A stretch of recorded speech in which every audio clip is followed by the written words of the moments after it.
Ruženec, reťaz lásky. Zora sedela pri okne a dívala sa na kvety. Babka Anička, pýtala sa zvedavo, čo je tá krásna reťazka, ktorú vždy držíš v ruke? Babka Anička sa usmiala, odložila knihu a pohľadila vnučku po vláskoch. To, Zorička, je svätý ruženec.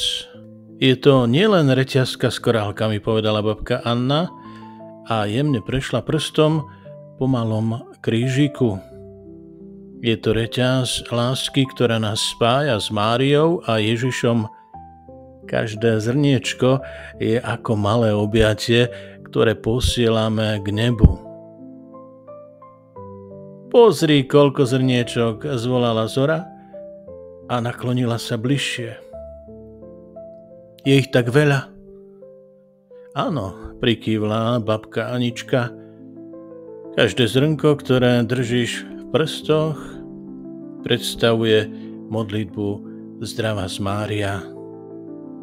Je to náš darček pre Máriu.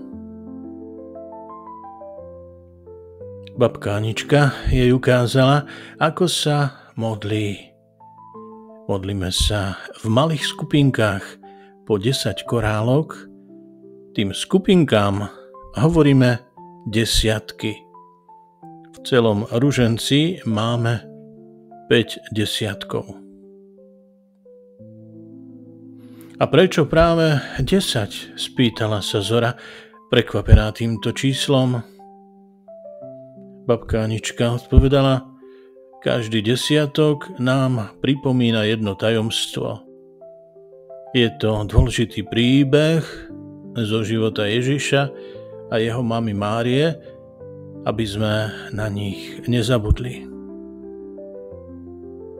Napríklad o tom, ako sa Ježiš narodil, alebo ako robil dobré veci a pomáhal ľuďom, vysvetľovala.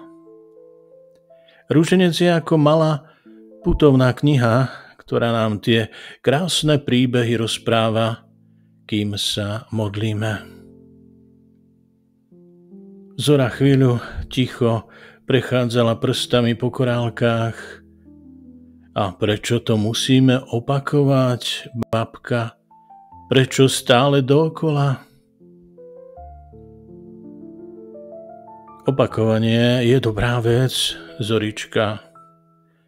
Je to ako tlkot nášho srdca, povedala babka Anička a položila si ruku na srdiečko. Stále bije, aby sme mohli žiť. Modlitba na ruženci bije v našom srdci a prináša nám pokoj. Tento pokoj a láska nás spájajú s Pannou Máriou, dodala babka Anička. Ona nás vedie k Ježišovi. Učíme sa o jeho živote a cítime sa o mnoho bezpečnejšie. A vieš, Zora, keď sa modlíme ruženec, neprináša to pokoj len nám. Je to modlitba, ktorá pomáha aj celému svetu. Je to náš tichý, farebný dar lásky, ktorý putuje ku každému človeku.